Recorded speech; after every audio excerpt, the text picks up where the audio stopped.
Magandang araw sa inyong lahat. Welcome to my YouTube channel, Bisdak Reaction TV. Ngayon bigyan natin ng reaction ang bagong hula ni Madam Wendra sa bunsong anak ni former President Rodrigo Duterte. Ano kaya ang nilalaman sa baraha para kay Kitty Duterte?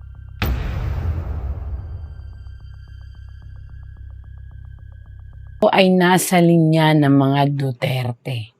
Isa siyang pinakabunsong anak ng ating former President Duterte. Kitty, Veronica. Ang ganda ng Veronica. Ang mga Veronica, responsible people. Pero, may, sa ngayon kasi, sa edad niya, hindi pa makikita ang pagiging totally na nasa blood ng Duterte. Kasi sa ngayon, experience pa rin niya ang pagiging bata. Although, responsible siya sa pag-aalaga sa tatay niya. Ayan. Ayan. Ano ang nakikita kay Kitty Duterte? Sabihin mo sa akin. Yan, reshuffle po tayo. Sa totoo lang ang batang ito, sa nakita niyang experience sa tatay niya, siguro itong pain na nararamdaman niya sa puso niya hindi para maghiganti, kung hindi para ibangon ng pangalan ng tatay niya. Parang pareha sila ng kanyang ate. Sila is more on, akala lang natin tapang-tapang, pero more on pagbangon ng kanilang ama ang importante. Yan. Kaya yan nakita. Isang matandang lalaki na dating namumuno. Paano nasabing namumuno? Ayun siya. Ayan. Tapos hawak niyang maliit na bansa. Ang nais nilang muling ibangon. Hindi lang sa kalagayan niya, kung hindi ang buong pangalan talaga ng Duterte. Ayan.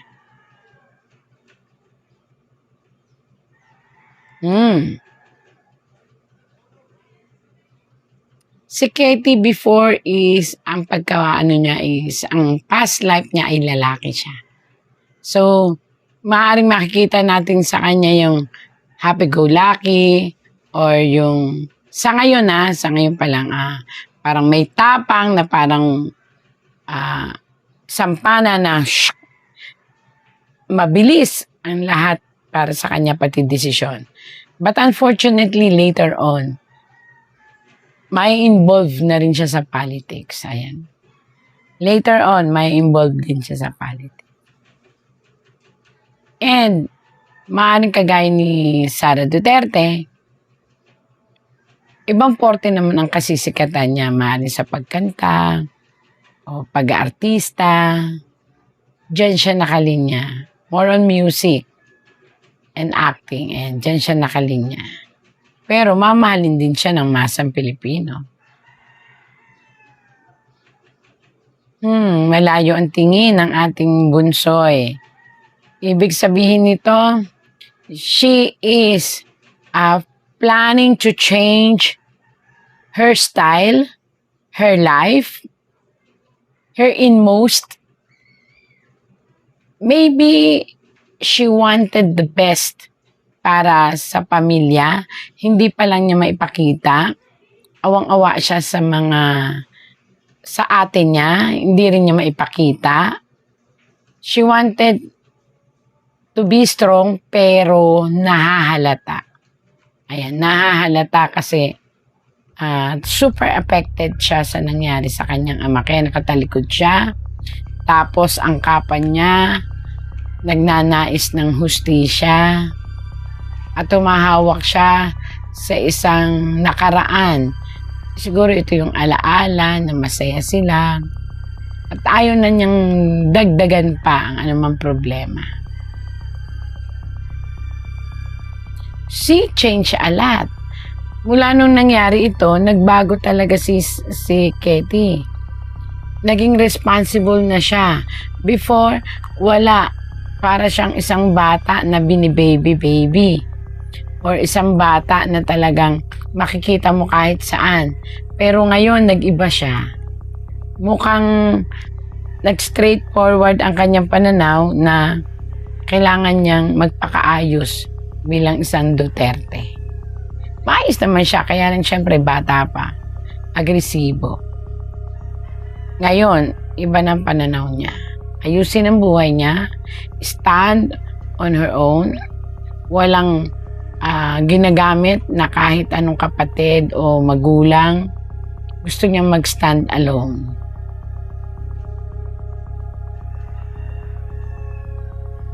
And kahit ayaw niya, siguro later on, may iinganyo sa kanya sa politika. Since anak nga siya ng isang politician, she can manage. Ibig sabihin, kagaya ng kanyang mga kapatid, may dugong tumatakbo sa kanila ng ng politika. Pero I doubt it na ngayon to, medyo matagal pa to. Kasi mas gusto niya mag-concentrate sa mga sitwasyon na hindi pa niya maunawaan bakit nangyari yun sa tatay niya, bakit ginanon ng tao ang tatay niya. Ang dami niyang hinanakit. For Katie, napakarami niyang hinanakit. Bakit? Ayan bakit? Yan yung mga palason niyang tanong yan. Tinatanong niya, bakit nangyari kay tatay niya yon? Bakit ginawa lang ng tatay niya ang magtumulong sa bayan, ayusin at bigyan ng katahimikan ng Pilipinas, pero bakit people doing it to Tatay Digong? So, ang dami niyang tanong. Masakit kasi parang, alam mo yun sa isang bata na nakita niya na pinagtatanggol ng kanyang father ang bayan, pero nagawa pa raw ng mga taong i-betrayed siya. So, yun ang kanyang malaking question mark sa utak niya. At inuunti-unti niyang makinig sa mga salita ng kanyang maaring pamilya to, maaring ng mother niya, maaring ng ate Sara na pinaliliwanag ang mga bagay-bagay sa kanya. At kung ano talaga ang dapat niyang gawing goal at role sa buhay.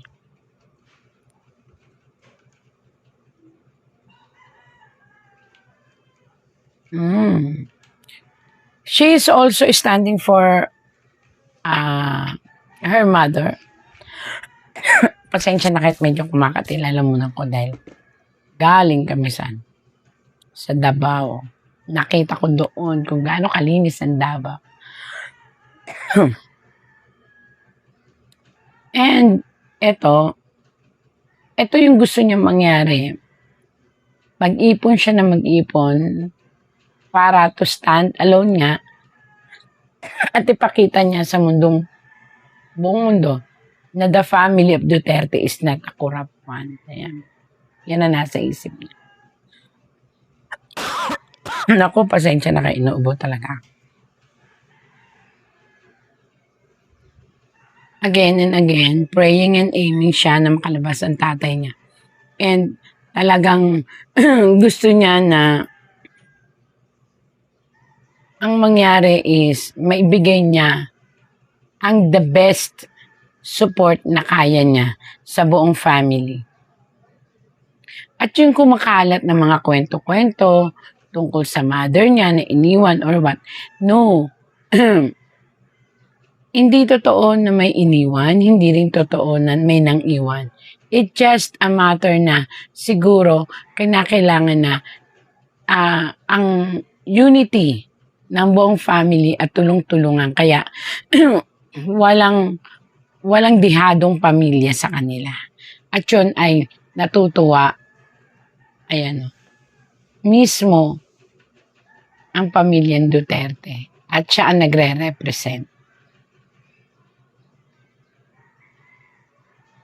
Ingatan lang niya bata pa siya, kailangan pa niya ng payo. Ingatan niya ang sobrang mapusok. Alisin na niya ang tampo sa puso niya. At darating ang time maliliwanagan din na walang kasalanan ang tatay niya. So, naging trauma ito sa kanya. Parang, alam mo yun, yung tinatanong niya, bakit? Bakit nagkaganon? Ano ang naging dahilan? So, kailangan lang talaga ni Katie ng kahit 21 years old na siya is payo sa malalapit sa kanya na let go. Heal niya yung wound sa puso niya and go to the process. Ano man tawag doon? The universe will serve justice to them. Ibig sabihin, matatanggap nila ang hustisya. Yan. So,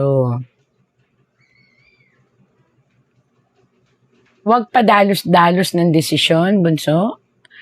Lalo na kung ano talaga ang pick ng karir mo, kung anong gusto mo. Kasi, lahat naman ay isa-serve sa inyong magkakapatid. Maganda ito.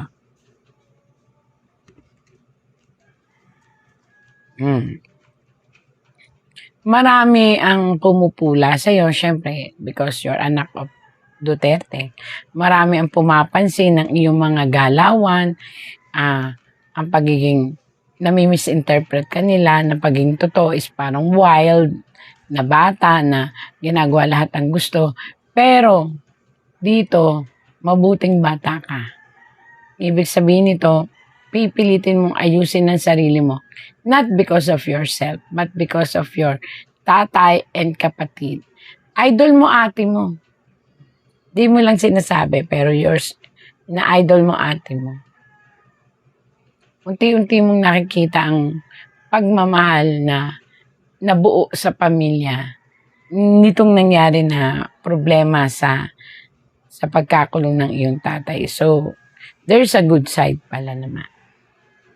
And, parang nagising ka. Why and what is the reason you are living for?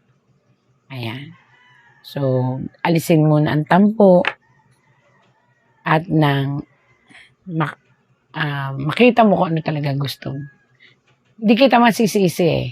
Kasi, nakita mo kung paano inalagaan ng iyong father ang name niya, at the same time ang lahat ng mga taong naniniwala sa kanya. But unfortunately, nakita mo rin kung paano husgahan siya at traidorin ng mga taong naipakulong siya sa ICC. So, yun, naging sa iyo yung trauma.